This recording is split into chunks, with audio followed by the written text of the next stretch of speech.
ओम नमस्ते जी। महाभारत के इस कक्षा में हम 20वें अध्याय का स्वाध्याय करेंगे। भीष्म पर्व चल रहा है।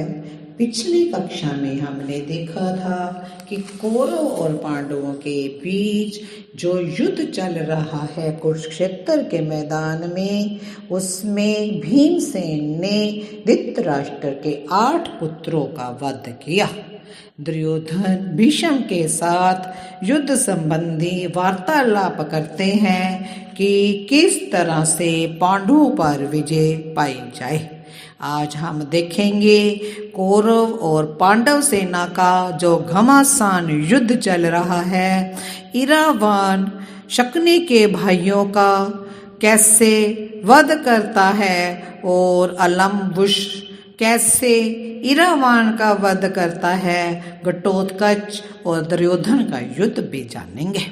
संजय कहते हैं, राजन, उस दिन दोपहर होते होते बड़ा भयंकर संग्राम होने लगा, जो संपूर्ण संसार के योद्धाओं का संहार करने वाला था। वह सब मैं ये कह रहा हूँ, आप सुनिए। महाराज धृष्टद्युम्न, शिखंडी और महारथी सात्यकी, इन सब ने अपनी सेनाओं के साथ भीष्म पर भी आक्रमण किया। अर्जुन, द्रौपदी के 5 पुत्र तथा पराक्रमी चेकितान, ये सभी दुर्योधन के द्वारा भेजे गए समस्त राजाओं पर चढ़ आए। शूरवीर अभिमन्यु, महारथी घटोत्कच और क्रोध में भरे हुए भीमसेन, इन सब ने कौरवों पर धावा किया। राजन, पांडवों ने 3 दलों में विभक्त होकर कौरवों का वध करना आरंभ किया।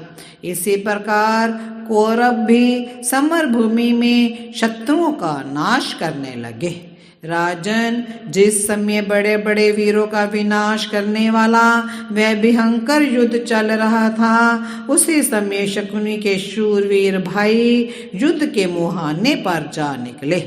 उस युद्ध धुर्मत गांधार देशीय वीरों ने विजय अथवा स्वर्ग की अभिलाषा लेकर विशाल सेना के साथ हर्ष एवं उत्साह से भरकर पांडव सेना के भीतर प्रवेश किया।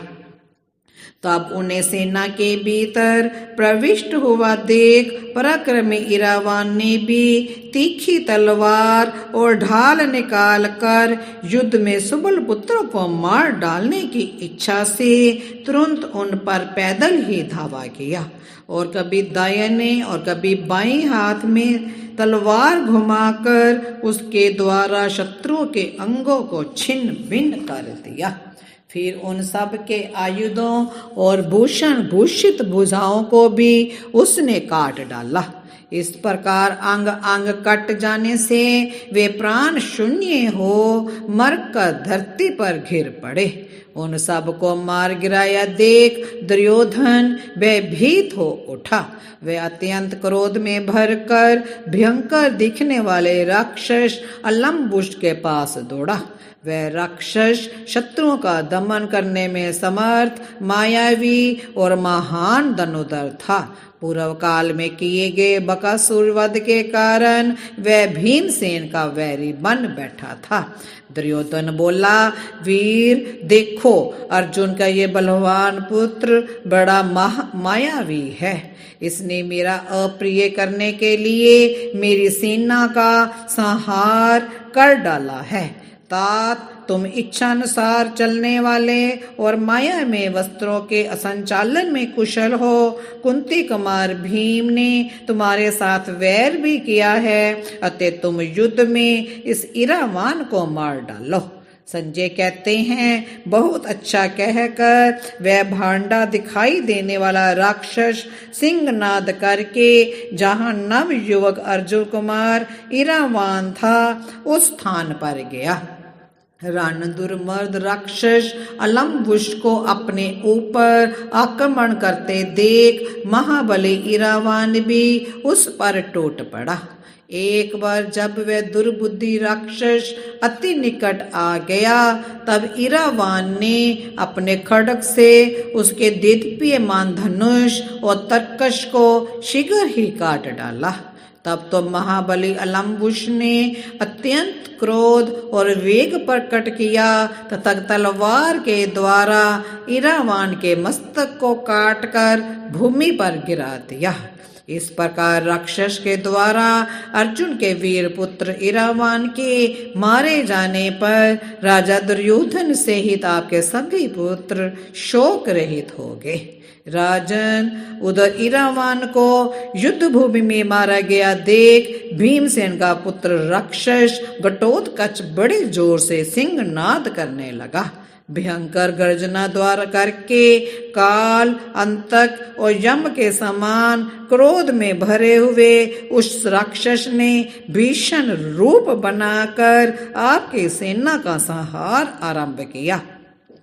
अत्यंत क्रोध में भरे हुए भयंकर दिखाई देने वाले उस राक्षस को आक्रमण करते देख उसके भय से आपकी सेना प्राय युद्ध से विमुख होकर भाग चली। तब राजा दुर्योधन ने एक विशाल धनुष लेकर और बारंबार सिंह के समान गर्जना करते हुए घटोत्कच पर आक्रमण किया। महाराज, हाथियों की सेना से घिरे हुए आपके पुत्र दुर्योधन को आते देख वह निशाचर अत्यंत कुपित हो उठा। तत्पश्चात क्रूर घटोत्कच क्रोध से आंखें लाल करके दुर्योधन से बोला, ओ दुष्ट, आज मैं अपने उन पितरों और माता के ऋण से उऋण हो जाऊंगा जिन्हें तुम दीर्घ काल तक वन में रहने के लिए विवश कर दिया था। तू अति क्रूर है दुर्बुद्धि नरेश, तूने जो पांडवों को द्यूत में छल पूर्वक हराया था तथा एक वस्त्र धारण करने वाली द्रुपद कुमारी कृष्णा को रजस्वला अवस्था में सभा के भीतर लाकर अनेक प्रकार के कलेश दिए थे। कुलाधम, यदि तू युद्ध छोड़कर भाग नहीं जाएगा तो इन अपमानों और अन्य सब अत्याचारों का भी आज मैं बदला चुका लूंगा। ऐसा कहकर हिडंबा कुमार ने अपने विशाल धनुष को खींचकर दुर्योधन पर वानों की झड़ी लगा दी। भरत श्रेष्ठ उस समय क्रोध में भरकर फुंकारते हुए सरव के समान लंबी सांस खींचता हुआ आपका पुत्र दुर्योधन जीवन रक्षा को लेकर भारी संशय में पड़ गया। वह घटोत्कच के पराक्रम पर दृष्टिपात करके उसका सामना करने में असमर्थ हो गया, परंतु अपने क्षत्रिय धर्म का विचार करके दुर्योधन पर्वत की भांति अविचल भाव से खड़ा रहा। तत्पश्चात उसने प्रलय काल की अग्नि के समान एक तेजस्वी और तीखे बाण को धनुष पर रखकर उसे अत्यंत क्रोध पूर्वक उस घोर निशाचर पर छोड़ दिया। इंद्र के वज्र के समान प्रकाशित होने वाले उस बाण को अपनी ओर आता देख महामना राक्षस घटोत्कच ने अपनी फुर्ती के कारण अपने आप को उससे बचा लिया। अपने आप को बचा क्रोध से आंखें लाल करके वह पुण्य भयंकर गर्जना करने लगा। जैसे प्रलय काल में संवर्तक मेघ की गर्जना होती है, वैसे ही गर्जना करके उसने सारी कौरव सेना को दहला दिया। भरत श्रेष्ठ राक्षस घटोत्कच की उस गर्जना को सुनकर राजा युधिष्ठिर ने शत्रु दमन भीमसेन से इस प्रकार कहा, निश्चय ही राक्षस घटोत्कच कौरव महारथियों से युद्ध कर रहा है। भैरव नाद करते हुए उस राक्षस का जैसे शब्द सुनाई देता है उससे वैसा ही प्रतीत होता है। मैं उस राक्षस शिरोमणि पर बहुत बड़ा भार अनुभव कर रहा हूँ। तुम जाओ और अत्यंत संशय में पड़े हुए हिडिंबा कुमार की रक्षा करो। भाई कीजिए आज्ञा मानकर भीमसेन अपने सिंहनाद से संपूर्ण नरेशों को भयभीत करते हुए बड़ी उतावली के साथ वहां से चल दिए। उनके पीछे पीछे सत्य धृति रण दुर्मीर शौचती अभिमन्यु आदि योद्धा और द्रौपदी के 5 पुत्र भी गए। फिर तो संग्राम में किसी कभी पीठ ना दिखाने वाले आपके और शत्रु पक्ष के उन महामनस्वी योद्धाओं में भारी युद्ध छिड़ गया। बिना सिर के मनुष्यों, कटे हुए अंगों वाले हाथियों तथा छिन्न भिन्न शरीर वाले घोड़ों से वहां की सारी भूमि पट गई। घुड़सवारों द्वारा प्रेरित हुए घोड़ों से भिड़कर और आपस में टक्कर लेकर प्राण शून्य हो रण क्षेत्र में घिर पड़ते थे। मनुष्यों पर आक्रमण करके अत्यंत क्रोध से लाल आंखें किए छाती से छाती भिड़ाकर एक दूसरे को मारने लगे। इस प्रकार चलने वाले इस रोमांचकारी संग्राम में दुर्योधन की विशाल सेना प्रायः युद्ध में विमुख होकर भाग गई।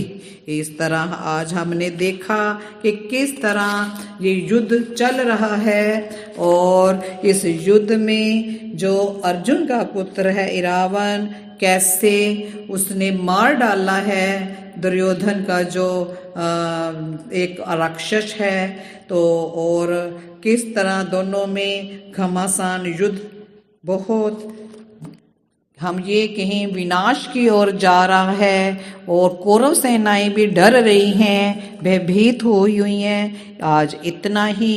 वीडियो को लाइक करें, शेयर करें, सब्सक्राइब करें। ओम शांति शांति शांति।